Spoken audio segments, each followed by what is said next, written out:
नमस्कार, स्वागत है आपका हमारी कहानी में। आज दिन भर दुकान पर दीप्ति का मन उचाट सा रहा। दिमाग में उथल पुथल मची रही। सुबह घर से निकलते समय ही माँ जी यानी दीप्ति की सास ने धीमे स्वर में कह दिया था कि बेटी शाम को जल्दी घर आ जाना, और उनके जल्दी घर आ जाने का अर्थ वह भली भांति समझती थी। इसीलिए अनमनी सी रही वह दिन भर। बगल वाली बेला ने भी उसे 2-3 बार टोका था, क्या बात है दीप्ति, आज इतनी उदास क्यों हो? दीप्ति मुस्कुरा भर दी। 5 बजे बेला और सामने वाली प्रज्ञा को दुकान का ख्याल रखने का कहकर वह घर चली जाती है। जाते ही अंकुर उसके पैरों से लिपट गया। माँ जी ने उसे चाय दी और तैयार होने को कहा। चाय पीकर दीप्ति ने हाथ मुंह धोया और कपड़े बदल कर तैयार हो गई। माँ जी ने जबरदस्ती उसके गले में चैन पहना दी और माथे पर बिंदी लगा दी। नियत समय पर विनय और उसके माता पिता दीप्ति को देखने आ गए। दीप्ति को तो वे लोग फोटो देख कर ही पसंद कर चुके थे। आज तो एक तरह से बात पक्की कर विवाह का मुहूर्त निकलवाने आए थे। विनय की माता जी ने शगुन देखकर दीप्ति को एक तरह से अपनी बहू बना लिया था। दीप्ति की आंखें भर आईं। ठीक इसी तरह एक दिन माँ जी ने शगुन देकर दीपक के लिए उसे स्वीकारा था। तब मन में कितनी उमंगें थी। नए जीवन में प्रवेश की खुशी थी, नए परिवार के साथ बंधने की प्रसन्नता थी, और आज वही सब दोहराया जा रहा था। लेकिन मन में कोई खुशी व उत्साह नहीं था, उल्टे दुखी और बुझा बुझा सा मन है। रात में अंकुर ने दीप्ति के गले में बाहें डालकर बड़े लाड से पूछा, मम्मी, वो अंकल और दादा दादी कौन थे जो तुम्हारे दादाजी के दोस्त और उनका परिवार था बेटा? दीप्ति ने उसके सिर पर प्यार से हाथ फेर कर कहा। अंकुर उससे चिपक कर जल्दी ही सो गया, पर दीप्ति को देर रात तक नींद नहीं आई। 6 साल पहले ही तो दीपक से विवाह हुआ था दीप्ति का।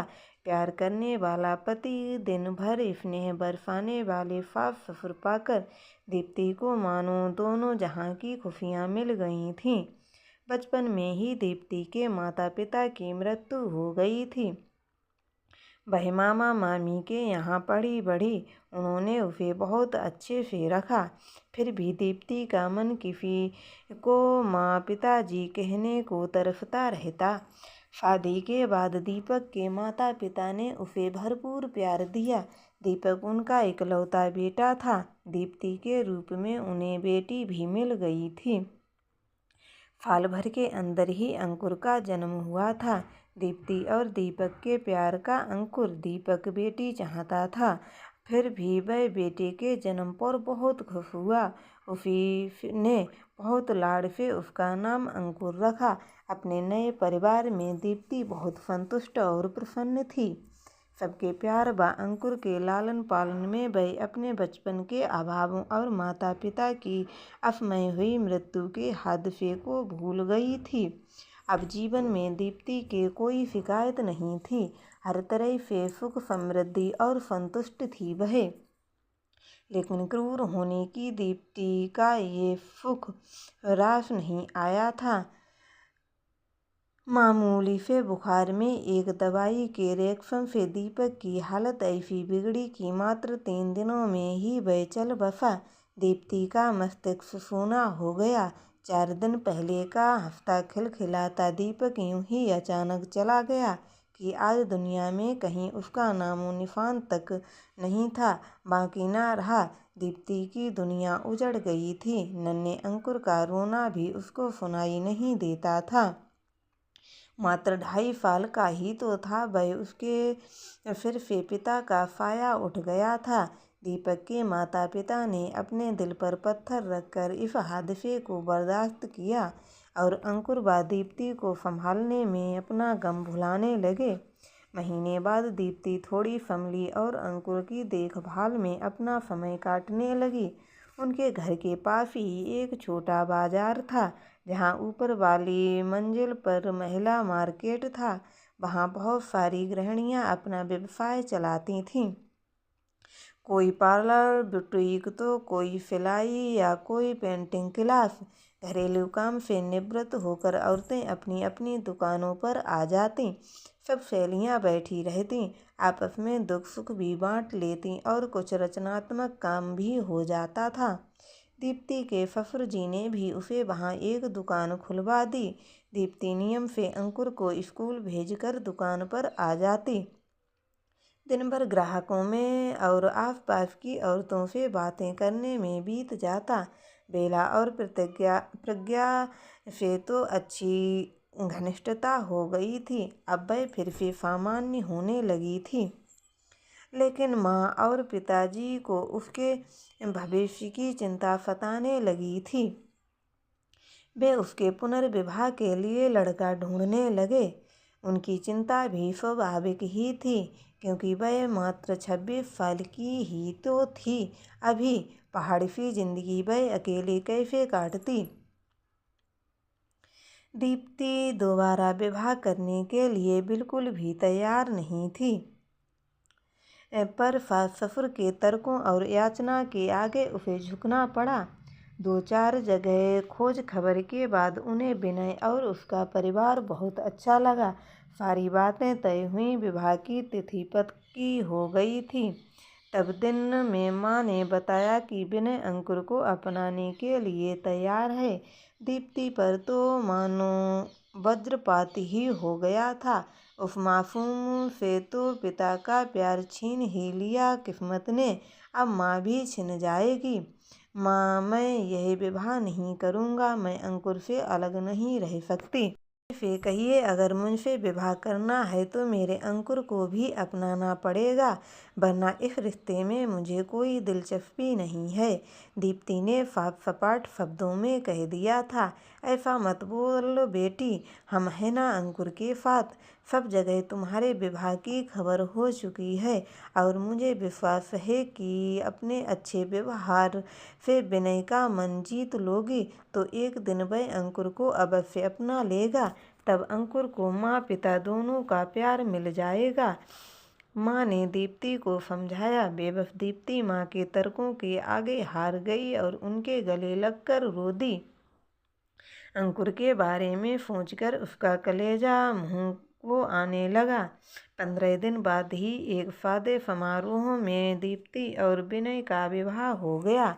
कुछ दिन विनय के माता पिता दोनों के साथ रहे, फिर वापस दिल्ली चले गए। दीप्ति नए घर, नए परिवेश और नए रिश्ते में अपने आप को ढालने का प्रयत्न करने लगी।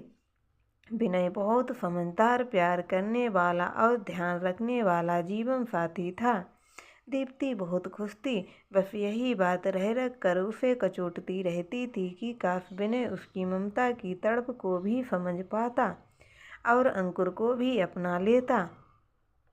वैसे दीप्ति को इस बात की तसल्ली थी कि विनय उसी शहर में रहता था। उसके ऑफिस जाते ही घर के काम करके वो अपनी दुकान पर चली जाती थी। स्कूल से अंकुर को भी पिताजी दीप्ति के पास छोड़ जाते थे। दोपहर भर दीप्ति अंकुर के साथ समय बिता लेती थी, उसे लाड़ प्यार कर लेती। लेकिन शाम को जब वह घर वापस आने लगती तब अंकुर रुआफा होकर उसका पल्लू पकड़ लेता। तब दीप्ति का कलेजा तार तार हो जाता। बड़ी मुश्किल से वह भरी आंखों से फिर मिलने का वादा कर उससे विदा लेती। रात भर अंकुर का रोता चेहरा उसके सामने घूमता रहता और वो सो नहीं पाती। कुछ महीने इसी तरह बीत गए। एक दिन दीप्ति को पता चला कि वह माँ बनने वाली है। विनय की खुशी का ठिकाना ना रहा। वह दीप्ति का हर तरह से ख्याल रखता और कुछ महीने बीतने पर दीप्ति का दुकान पर जाना बंद हो गया और अंकुर से मिलने का जरिया भी।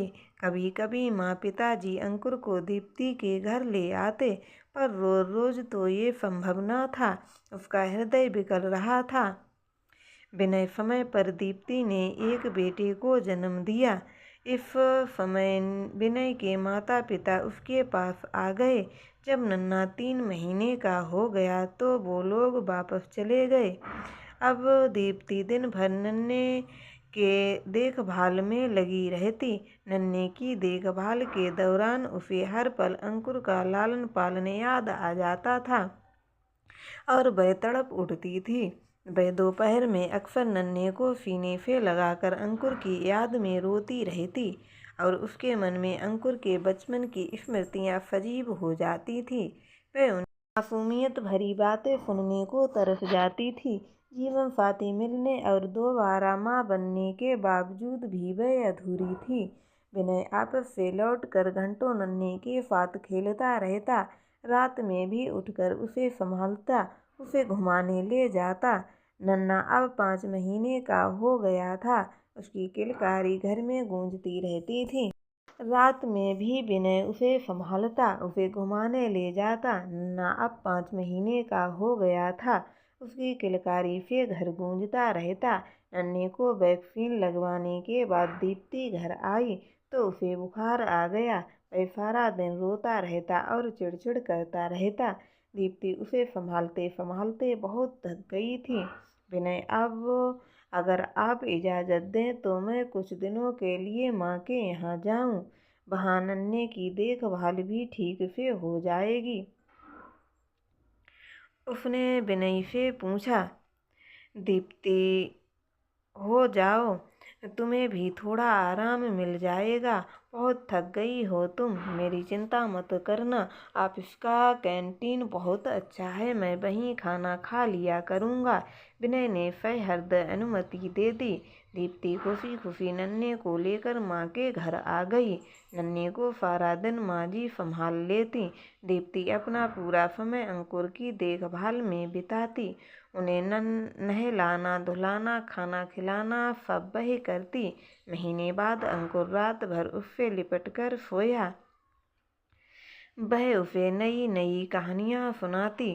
दीप्ति बहुत खुश थी और उसकी ममता भी पूर्ण रूप से संतुष्ट थी। दीप्ति के जाने के बाद विनय जब शाम को घर आता तो घर उसे काटने को दौड़ता। उसे दीप्ति और नन्हे की बहुत याद आ रही थी। देर रात तक वह टीवी देखकर मन बहलाता रहता। रात में सोता तो उसे नींद में भी लगता कि जैसे नन्हा रो रहा है या कुनमुना रहा है और वह चौंक कर जाग जाता।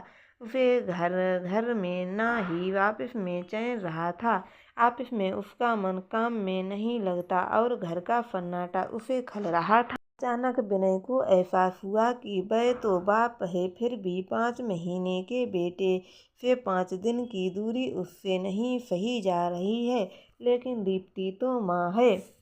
5 बरस जिस बेटे को उसने सीने से लगाकर पाला पोसा, उससे इतने महीनों वह किस तरह अलग रह पाई होगी।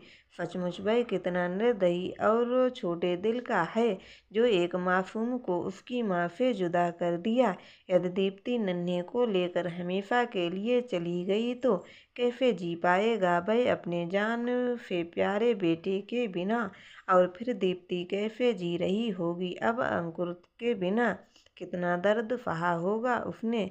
विनय की आंख भर आई और वह दीप्ति को अपना मान सकता है तो उससे उत्पन्न अंश को अपना क्यों नहीं मान सकता है। ऐसे वह इतना छोटे मन का स्वार्थी हो गया। उसे पश्चाताप होने लगा।